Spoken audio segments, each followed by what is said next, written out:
শিখতে চাই এবং নাসিরুল্লাহ সাইকোথেরাপি ইউনিটের পক্ষ থেকে আমি সবাইকে স্বাগত জানাচ্ছি। Doctor Mahmudur Rahman, clinical psychology বিভাগ, ঢাকা বিশ্ববিদ্যালয়। মানসিক স্বাস্থ্য পেশাজীবী কারা, এই নিয়ে আমাদের মধ্যে অনেক সময় অস্বচ্ছতা, কনফিউশন, ভুল বোঝাবুঝি দেখা দেয়। তো সেজন্য আজকের এই ভিডিওতে আমি বলার চেষ্টা করব মানসিক স্বাস্থ্য পেশাজীবী কারা, বিশেষভাবে বাংলাদেশের প্রেক্ষাপটে।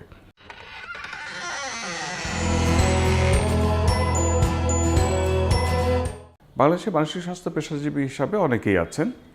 এর মধ্যে কেউ হচ্ছে মেডিকেল মডেলে কাজ করেন, কেউ সাইকোলজিক্যাল মডেলে কাজ করেন, কেউ সোশ্যাল মডেলে কাজ করেন। তো এখন আমাদের বোঝা দরকার কারা কারা এই পেশাজীবী। প্রথমে বলি সাইকিয়াট্রিস্ট কারা।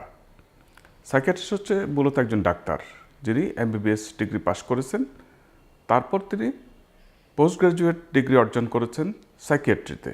তো তারা মূলত যেটা করেন, তারা সাইকিয়াট্রিক ডায়াগনোসিস করে থাকেন রোগীর, এবং তারা সাইকিয়াট্রিক মেডিসিন প্রেসক্রাইব করে রোগীকে ভালো করার চেষ্টা করেন। এরপরে আসি সাইকোলজিক্যাল মডেলে কাজ করা পেশাজীবীদের কথায়।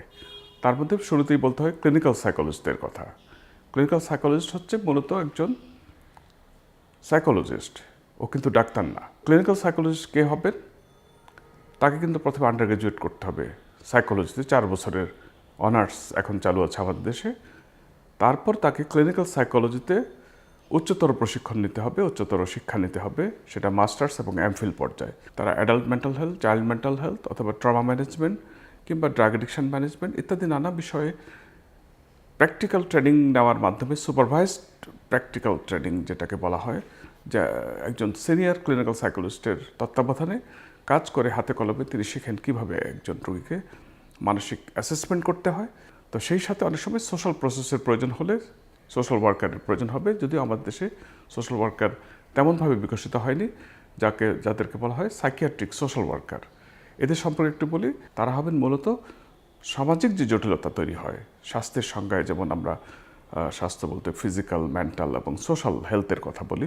তো সামাজিক সুস্থতা আছে কিনা, সামাজিক জটিলতা কী হলো, সামাজিক চাপ কোথা থেকে আসছে, সেটা দূর করার জন্য তারা ব্যবস্থা নেবেন এবং প্রয়োজনে তারা কিছু কাউন্সেলিং ওয়ার্কও করবেন এবং কেস ম্যানেজ করবেন। এরপরে বলি আরও কিছু পেশাজীবীদের কথা, সেটা হচ্ছে সাইকিয়াট্রিক নার্স। এটাও আমাদের দেশে তেমনভাবে ডেভেলপ করেনি। এমনি অভিজ্ঞ নার্স আছেন যারা সাইকিয়াট্রিতে কাজ করেন, কিন্তু সাইকিয়াট্রিক নার্স বলতে সাইকিয়াট্রিক নার্সদেরকেও একটা বিশেষ ডিগ্রি, বিশেষ দক্ষতা, বিশেষ প্রশিক্ষণ দিতে হয়। সাইকোলজিক্যাল মডেলে কাজ করা আরও কিছু গ্রুপ আছে, তাদের মধ্যে আছেন সাইকোথেরাপিস্ট। সাইকোথেরাপিস্ট হচ্ছে যে হতে পারে সাইকোলজি ব্যাকগ্রাউন্ডের লোক, হতে পারে ডাক্তারি ব্যাকগ্রাউন্ডের লোক, হতে পারে অন্য ব্যাকগ্রাউন্ডের লোক, কিন্তু তিনি সাইকোথেরাপিতে মূলত প্রশিক্ষণ পেয়েছেন। তবে এই সাইকোথেরাপিটা ট্রেনিং ভেদে স্বল্পমেয়াদী সাইকোথেরাপি কোর্স হলে তারা অ্যাসিস্ট্যান্টের মর্যাদায় পাবেন, আর যারা দীর্ঘমেয়াদী সাইকোথেরাপিতে প্রশিক্ষণ নিয়েছেন তারা স্পেশালিস্টের মর্যাদা পেতে পারেন। এরপর আছেন কাউন্সেলর অথবা কাউন্সেলিং সাইকোলজিস্ট।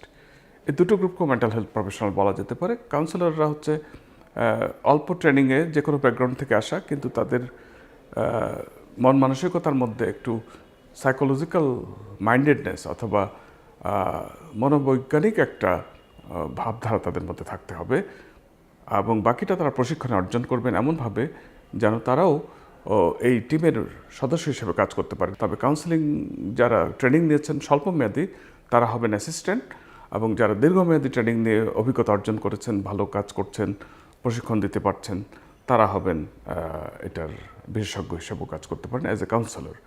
তারাও প্রয়োজনে অন্যান্য পেশাজীবীদের সাথে একযোগে কাজ করতে পারবেন।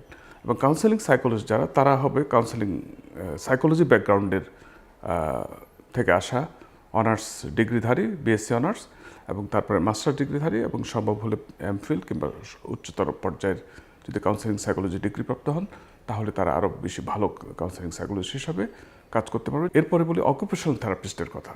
অকুপেশনাল থেরাপিস্ট হচ্ছে এমন একটা পেশাজীবী গ্রুপ যারা আন্ডার গ্রাজুয়েট ডিগ্রি 3 থেকে 4 বছরের ডিগ্রি নিয়ে থাকেন মূলত, এবং প্রয়োজনে তারা আরও হায়ার স্টাডিজও করতে পারেন।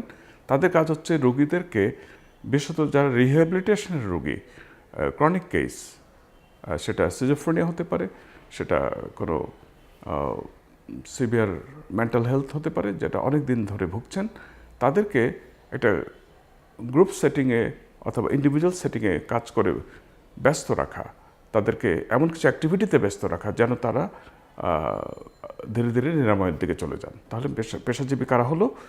মানসিক স্বাস্থ্য পেশাজীবী, psychiatrist, clinical psychologist, psychiatric social worker অথবা clinical social worker, psychiatric nurse, psychotherapist, counsellor অথবা কাউন্সেলিং সাইকোলজিস্ট এবং অকুপেশনাল থেরাপিস্ট।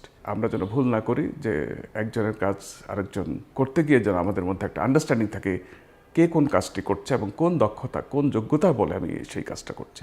তো সেটার জন্য আমাদের এটা নিয়ে একটা টিম বিল্ডিং করা দরকার এবং তাতে আমাদের পেশার মান বাড়বে, রোগীদের সেবার মান বাড়বে।